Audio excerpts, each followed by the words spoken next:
Hello, everyone, and welcome to the Venture Fuel Visionaries podcast. I'm your host, Fred Schonenberg. I am thrilled today to welcome JoAnn Garbin and Dean Carignan. They are the co-authors of The Insider's Guide to Innovation at Microsoft. We often talk on this show about how visionaries at large companies are able to drive innovation and the challenges they face. JoAnn and Dean have actually written the book on how Microsoft has done that. So I'm so excited to dig into the learnings that they share in the book, as well as to explore the strategies and stories from Microsoft's very dynamic journey into innovation. So please enjoy The Insider's Guide to Innovation at Microsoft. JoAnn, Dean, welcome to the show. Thank you. Thank you. Could you all share a brief introduction to how this book came to be? Maybe a little bit about your journey and how this all got started. Maybe JoAnn, we'll start with you. Yeah, Dean was in the company 17 years already. I was in my first year, and we met, and we were both in these leading innovation from blank sheet of paper to something spaces. And we started swapping stories. And even though most of my career has been as an entrepreneur and most of his career has been as an intrapreneur, our stories were shockingly similar. And so that led us to start thinking about maybe there really are some fundamental practices and truisms to innovation that cut across all of it. And I would just add to that we were, I think, pleasantly surprised as we sat down and started to work on the research, how many Microsofties brought forward these amazing stories of innovation and how close we could get into the details and document not just the what of the innovation, but the how and the specific tools that were used. And so we wrote the book. We decided we would write the book not just for Microsoft or technology companies, but for anyone in any organization. And we also observed that really, as the world changes faster and faster with generative AI, the need for a guidebook was just more and more profound. And so we formed a two-part mission. One would be to write the book and make it available to anyone who wants to be a better innovator. And the second part would be to donate all proceeds to STEAM charities to try to nurture and cultivate the next generation of innovators. I love that. And I think it's so cool that you have the intrapreneur and entrepreneur coming together, because that's often a disconnect in a lot of these books. You have a lot of people that write about the entrepreneur's journey, or similarly, like how to be an intrapreneur, but the two together are really where the magic is. And I love that this isn't just stories, but has the how-to guidebook element. Could you all share maybe for people that maybe don't know or aren't thinking about Microsoft all the time, a couple examples of the breakthrough innovations, just to kind of level set us here to start the conversation? Yeah, we all know Office, in Word, PowerPoint, Excel. But there's a lot of things we don't realize are Microsoft. I mean, one of the big ones is Xbox. A lot of people don't know Xbox is Microsoft. But then there's all of these things behind the things. Like, we just wrote a bonus chapter about the evolution of digital fonts from the days of green screens with orange blocky letters to today, where everything we do is digital reading. That inflection point was an invention called ClearType, and ClearType came out of Microsoft. And so we interviewed the guy, and that was leading the team that created ClearType. And it's just fascinating how many of those examples exist. Dean, I'm sure you have dozens on hand.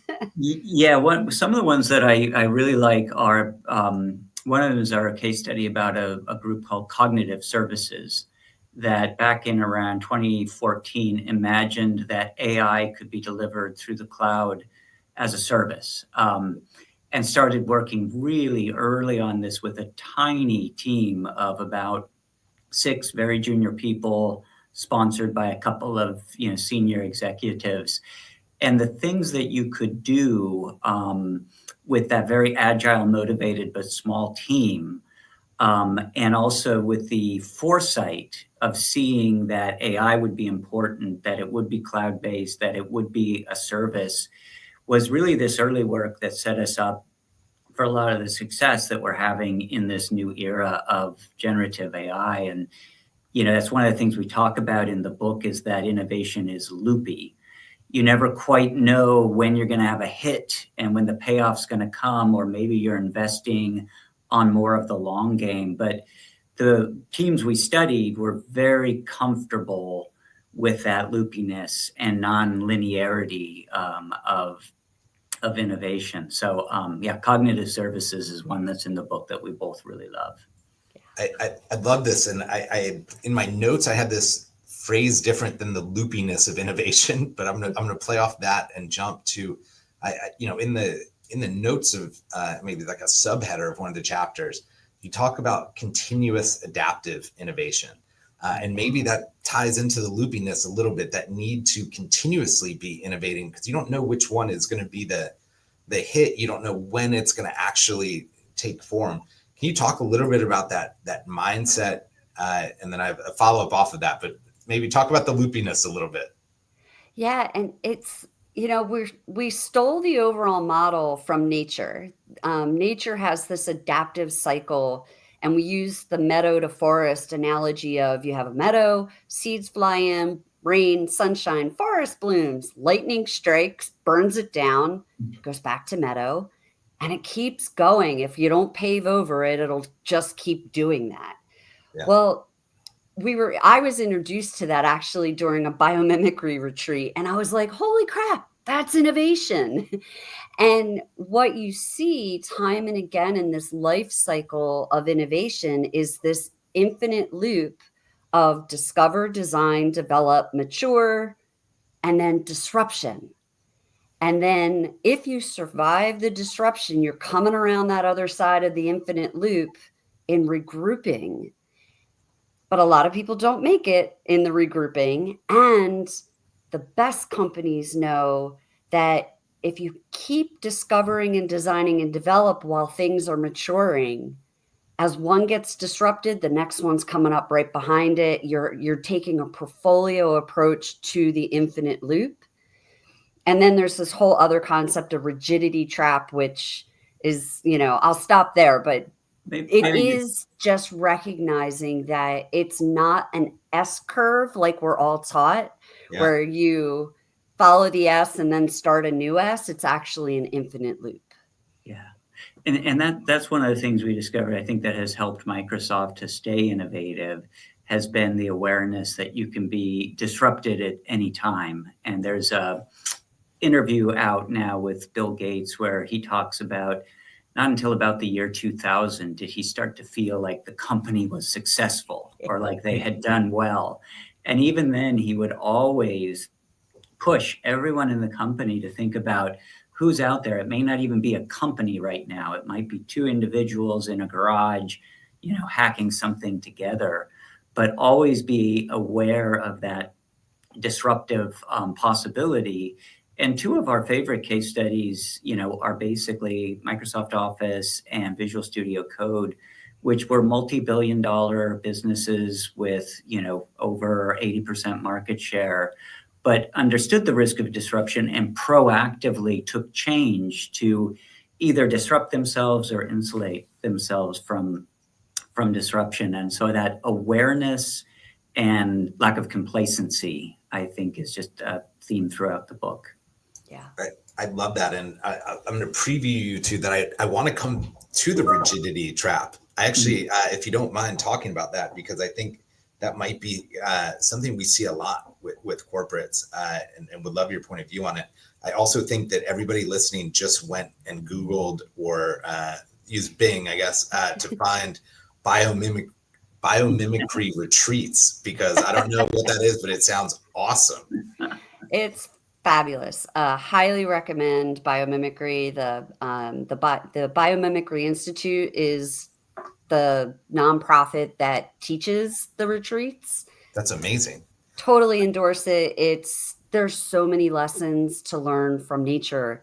It's the greatest experimenter and innovator there is, and it has 3.8 billion years of practice. Yeah. So you just have to know how to look at things at a functional level.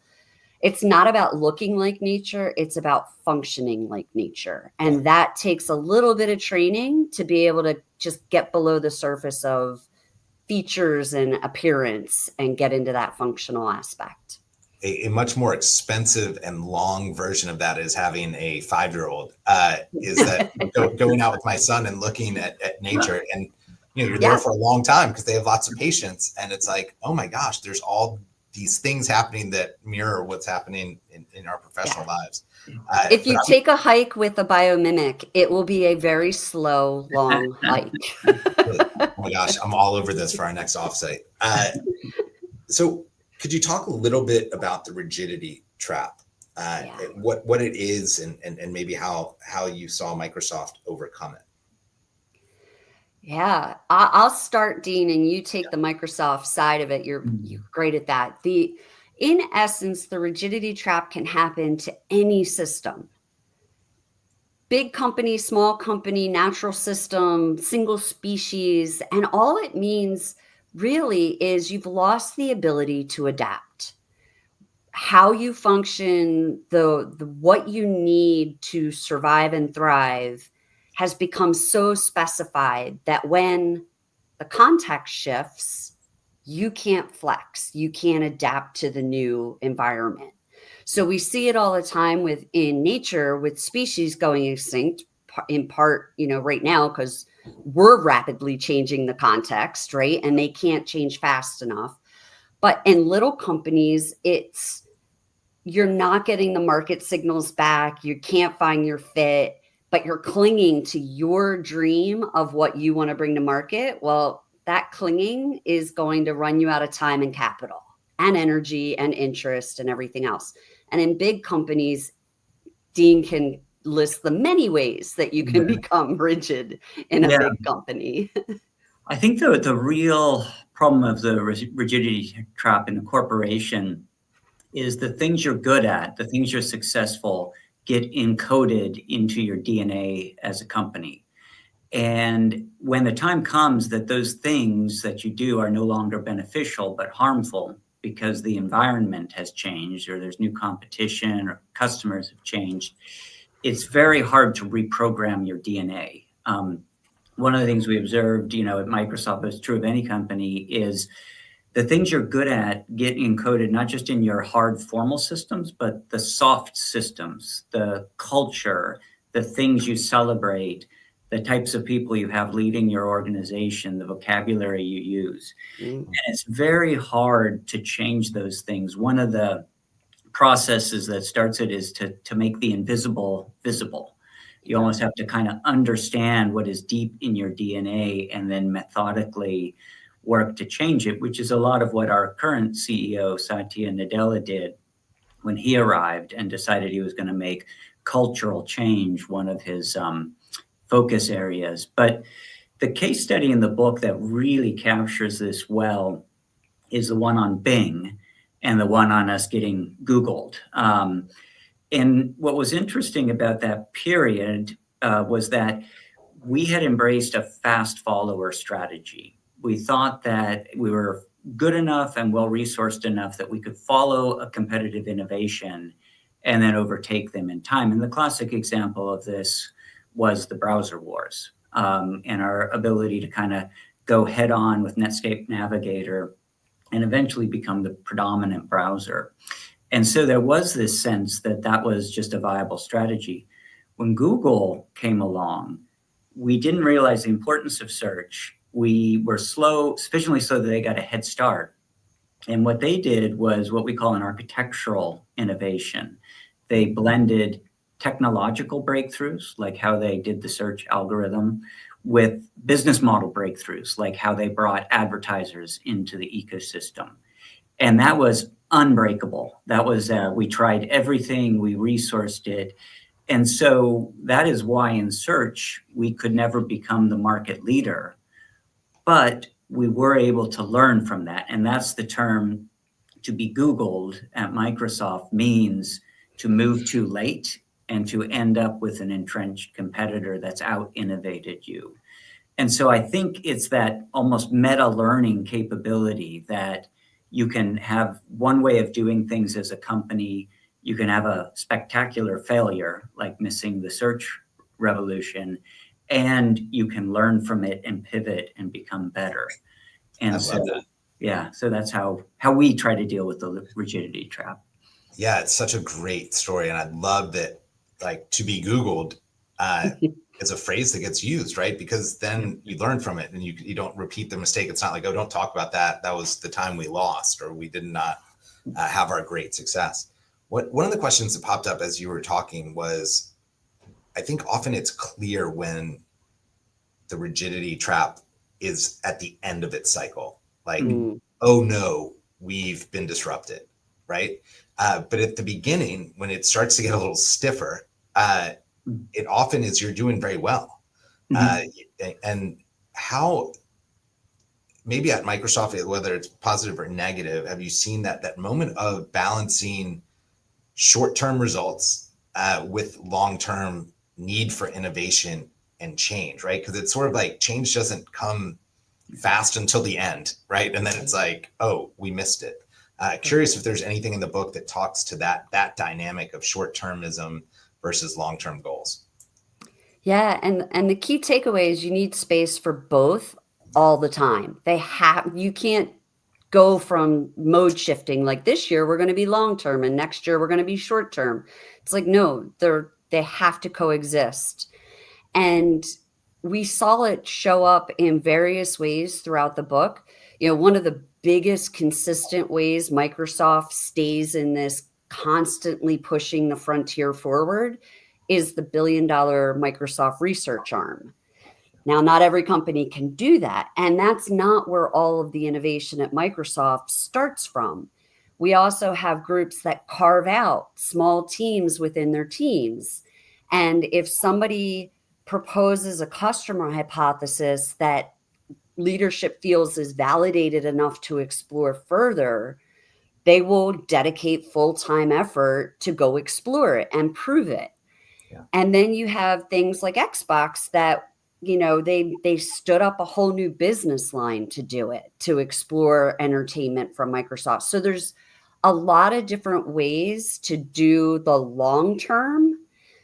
The short term is almost easier, right? Because it's continuous improvement. It's keeping your business viable and learning from doing.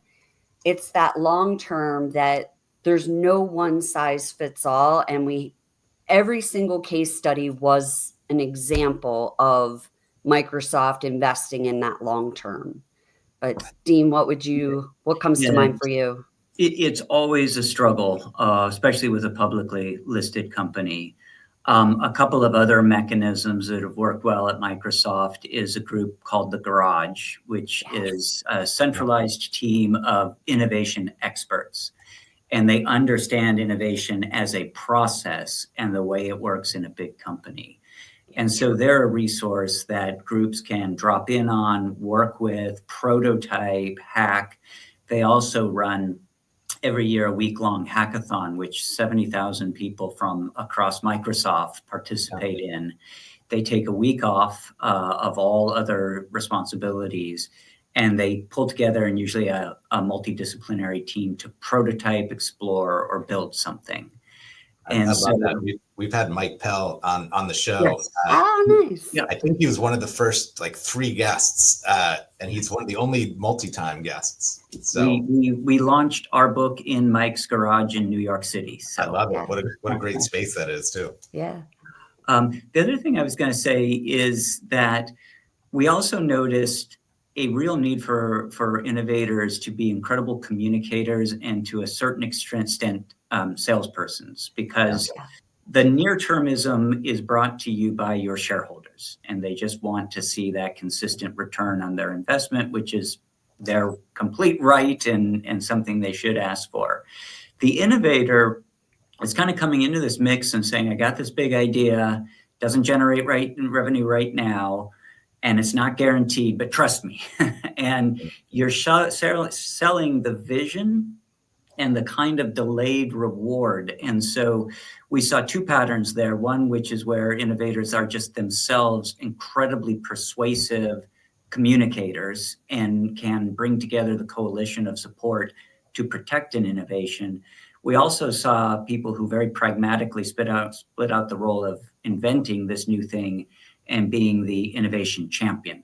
Yeah. And sometimes those are not the same person with the same skill set. Yeah. And I'll just add from the entrepreneur, it's the same. Like as an entrepreneur, you're always selling, like, and everybody in your company is a salesperson. Mm-hmm. The successful innovation teams in a big company are the exact same thing. It's just you're selling internally. Whereas in a small or entrepreneurial organization, everybody's mission aligned. You have this cognitive switch you have to do in an internal organization to recognize, like a big company like Microsoft, people got their day jobs and they've got their metrics and they've got their, whatever. All the systems are structured around today's products and services. So to Dean's point, you've got to start building that coalition early, like day zero of your innovation. You've got to bring people to the table. Yeah. In fact, pattern 3 in the book is called Innovate with Everyone. And it's that idea of building the coalition before you really need to ask for favors, inspiring trust, and being incredibly disciplined in your craft of innovation. Because the other thing that can kill you as an innovator is if people think you're not reliable or if you're not going to execute. The outcomes of innovation are uncertain, but the approach and process needs to be very meticulous and disciplined and structured, because that's how you gain credibility. Yeah, love that. And I think one of the things you all talk about in the book that I jotted down was overcoming defeat through extreme collaboration, which I think is a lot of what you're talking about here. And maybe we'll come back to that. But I wanted to double down on one thing that popped to mind as you all were talking about the hackathons and all the luxury and great work that happens internally at Microsoft. One of the things we've seen at large companies is this sort of not invented here syndrome, this unwillingness to accept any idea that might come from the outside, or a startup that might want to partner with Microsoft and do something. Often hits, the R&D team. Wait a second, we've got all the PhDs in engineering and computer science degrees. Like, we could build this thing. Did you see anything of that external internal balance happening at Microsoft that was interesting or part of the book? Yeah, so yes and no. Yeah. Everybody we interviewed, we didn't find any not invented here in the people we interviewed, honestly. They were all, ideas come from everywhere. We worked with this group and we coordinate with that group and we invested outside. It really was extraordinary. However, that said, there is an age-old joke in Microsoft of an org chart diagram where every bubble on the org chart is pointing guns at the other bubble. And it's not entirely untrue that has existed too in the company's history. But there's been a lot of work to disarm the org chart and open up. And even just like the move to open source, like Visual Studio Code was the first open source product Microsoft put out. That's a huge difference from Microsoft of old. But Dean, what else? I would say, the org chart with the guns was the Microsoft that I joined when I first joined. And not everywhere, not every part of it, but you could feel some of that. When Satya became CEO, he very systematically set out to change, especially that aspect of our culture. And he really leaned in on this notion of the growth mindset versus the fixed mindset. He modeled that behavior in how he himself acted. And one of the things that I think was really helpful, and he would repeat it over and over and over, is we need to be a company of learn-it-alls. not a company of know-it-alls, and really echoed that message that good ideas come from anywhere, and we need to pull together around the best ones and deliver them. So I think we've been through that journey and changed pretty spectacularly. Yeah. I love that. I think I could extend this for like 4 more hours, but I want people to go buy your book to find out the rest of what's there. But this is tremendous. I wonder if you could distill this down. If I'm at a conference right now in Monterey, and they had like a speed dating where you network with people, and we had like 10 minutes to talk to somebody. And so like if you had 10 minutes just to talk to somebody, and you're running out of time or at the end, and it was like, what's one piece of advice would you have for a corporate innovator, maybe at a different company, from what you learned writing this book? What would that advice be? And maybe I'll start with you, JoAnn. I will start with a phrase that at first people look at it and go, what? But it has quickly become the most popular takeaway of the book, which is say it ugly.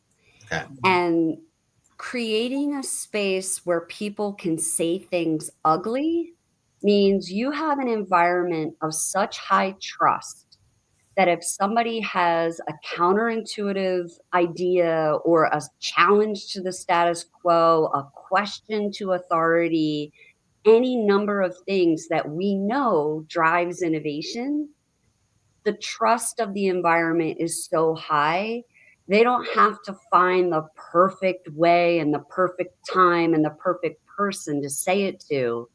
Say it ugly and we'll pretty it up together. If you can achieve that, you've transformed from a company that produces innovations to an innovative company. Mm-hmm. Very cool. Dean, what about you? I love that one as well, but in the interest of diversity, we studied the work styles of innovative groups, and we identified personas of people that contribute to innovation. But the one that we hadn't even thought about before we started the research was one we called the boundary crosser. And these were people who are really good at working across divisions, across disciplines. They're good at going into research teams and bridging through to product teams and marketers. And we were amazed how outsized impact these boundary crossers have. And every successful innovation group, Microsoft had several that fell into this category. We also realized that we ourselves are boundary crossers. Yeah. So, I think the bigger a company becomes, the more you need those people. And because the tendency of the company is always to go into silos and to cordon off and get vertical efficiency at the cost of horizontal innovation. And so people who break through those boundaries and connect and drive are just incredibly important. I think there's a Dave Chappelle stand-up routine where he says habitual line steppers. Yes. It feels like that's a different way to put it. Where can people go to get the book, learn more about what you all have put together? Yeah, head over to www.innovation@Microsoft, all spelled out, .com. Sign up to become a member of the free insider community. We're posting news stories and bonus chapters, all free for download. And all the links to buy the book, ebook, audiobook, they're all there as well. So that's the best place to find us. Amazing. And Dean, JoAnn, thank you so much for writing the book. It's fantastic. And everything you're doing to spark change and giving back to the STEAM community, and also for taking time to share your story with us today. Our pleasure. Really. Thank you for having us. Yeah. Of course.